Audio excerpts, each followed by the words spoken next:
Alhamdulillah wassalatu wassalamu ala Rasulillah nabiyina Muhammadin wa alihi wa sahbihi wa man walah. Asyhadu an la ilaha illallah wahdahu la syarikalah wa asyhadu anna Muhammadan abduhu wa rasuluhu wa ba'd. Ayo ikhwah, pada kesempatan kali ini kita akan mempraktekkan bagaimana tata cara wudu Nabi Shallallahu Alaihi Wasallam. Namun sebelumnya ketahuilah bahwa wudu mempunyai keutamaan yang agung di sisi Allah Subhanahu Wa Taala. Di antara keutamaannya bahwa berwudu bisa menggugurkan dosa-dosa, sebagaimana dalam riwayat Imam Muslim bahwa tidaklah seseorang hamba mencuci kepalanya, wajahnya, kecuali akan keluar dosa-dosanya bersama tetesan terakhir dari air wudunya tersebut.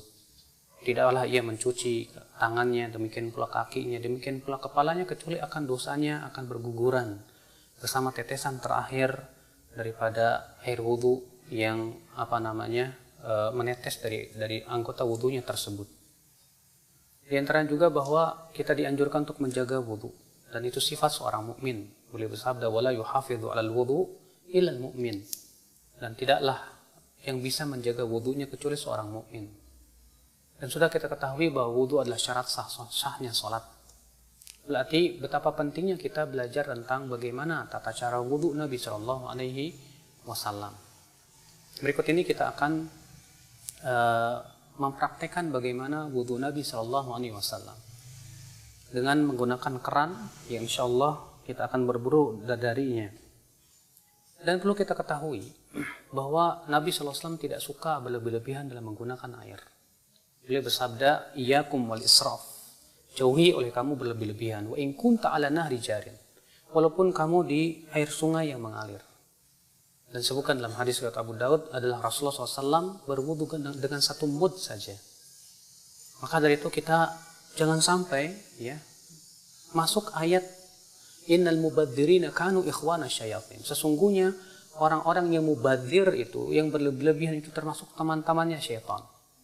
Kadang kita lihat ada orang yang berwudu, ternyata dibuka kerannya besar-besar, sehingga akhirnya dia menggunakan air secara berlebihan. Dan itu sendiri termasuk dosa.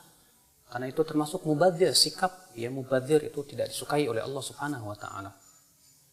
Yang pertama kita akan lakukan yaitu membaca bismillah.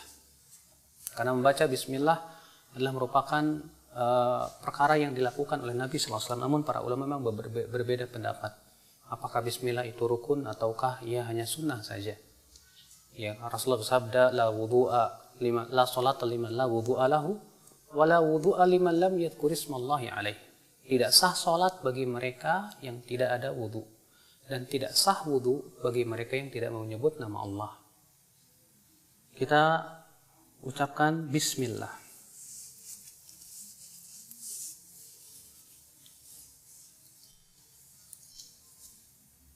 Bismillah, kemudian kita cuci tangan kita 3 kali. Karena Nabi Shallallahu Alaihi Wasallam mencuci tangannya 3 kali, sebagaimana dalam hadis Utsman, hadis Abdullah bin Zaid. Kemudian setelah itu kita berkumur-kumur 3 kali.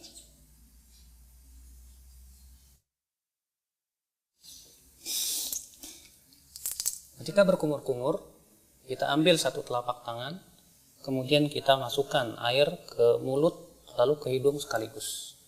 Lalu kita keluarkan dengan tangan kiri kita.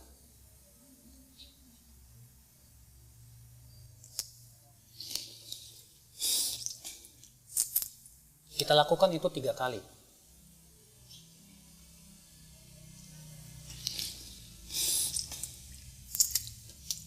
Setelah itu kita akan mencuci wajah. Dan batasan wajah terjadi ikhtilaf para ulama, apakah wajah itu dari sini ke sini, dan ini pendapat jumhur, itu mulai dari daging yang menyembul di sini, di telinga, sampai kepada ini. Sebagian ulama mengatakan bahwa wajah itu masuk padanya bagian kuping, bagian depan. Dan ini diriwayatkan dari Ali bin Abi Thalib. Adalah Ali bin Abi Thalib ketika mencuci wajah, beliau mencuci bagian depan telinganya. Ya.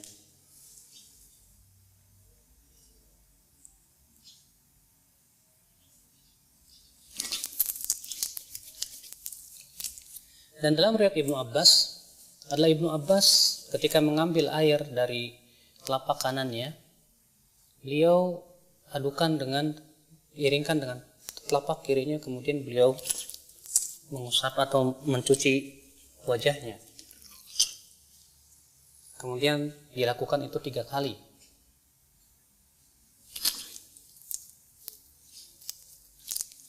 Dan dalam riwayat Ali bin Abi Thalib, adalah Ali bin Abi Thalib setelah berwudu, yaitu mencuci wajah, beliau mengambil segenggam air, lalu kemudian diguyurkannya di ubun-ubunnya dan dibiarkan ia mengalir ke bawah. Dan ini termasuk sunnah Nabi SAW yang banyak ditinggalkan oleh manusia. Kemudian setelah itu kita mencuci tangan sampai siku-siku juga. Kita ambil dengan tangan kanan, lalu kemudian kita cuci sampai siku-siku. Dan jangan lupa untuk menyela-nyelai tangan, karena Nabi SAW memerintahkan untuk menyela-nyelai jari jemari tangan dan jari jemari kaki. Dan kita lakukan ini juga 3 kali.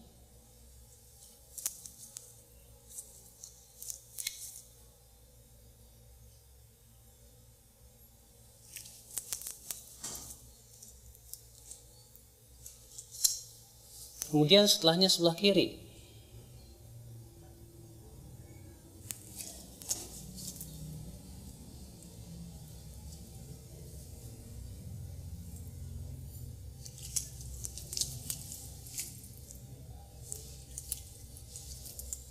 Setelah kita mencuci tangan, maka kita ambil air segenggam, kemudian kita mengusap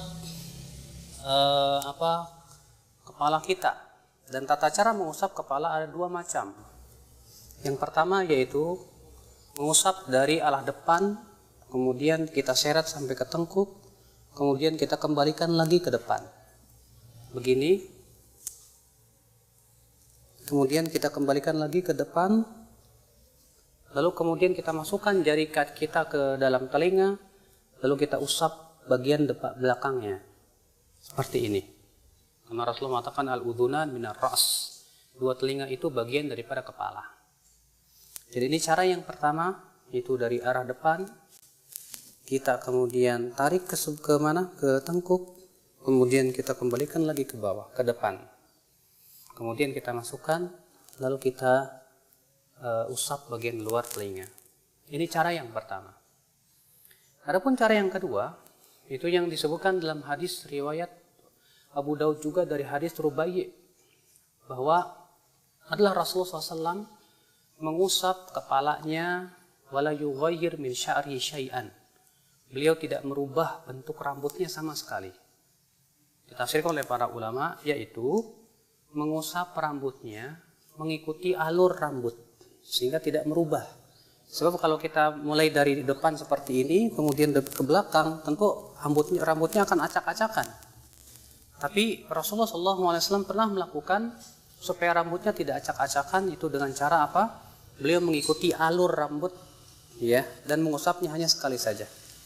Itu dengan dalam riwayat Imam Ahmad bin Hanbal, beliau memberikan contoh, diambil air, kemudian dimulai dari tengah, lalu ke depan, kemudian dimulai dari tengah, lalu ke belakang.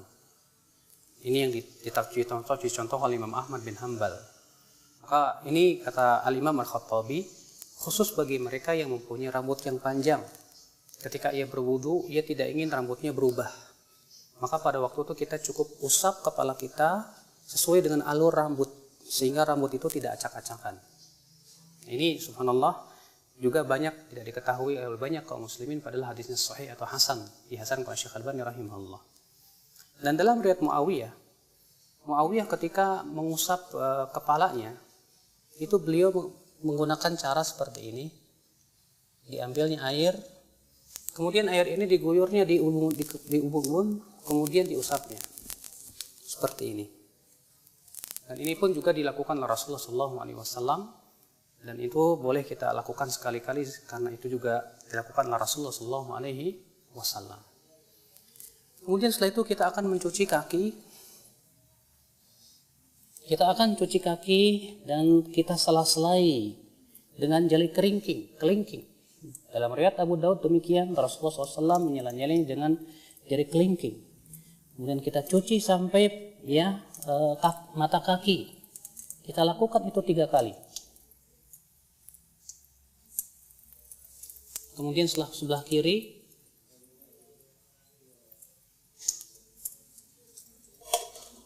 kita lakukan itu 3 kali.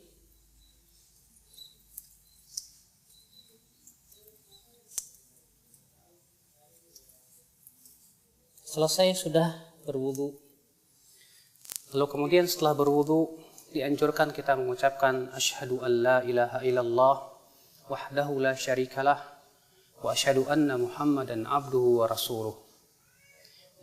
Bisa ditambahkan Allahumma ja'alni minat tawwabin wa ja'alni minal mutatahhirin. Dan disebutkan dalam riwayat Tirmidzi, Rasulullah SAW juga mengajarkan doa lain. Ya, setelah wudu, yaitu subhanakallahumma bihamdik asyhadu an la ilaha illa anta astaghfiruka wa atubu ilaik. Rasulullah, siapa yang membaca ini setelah wudunya, maka akan distempel dan tidak akan pecah selama-lamanya sampai hari kiamat. Subhanallah.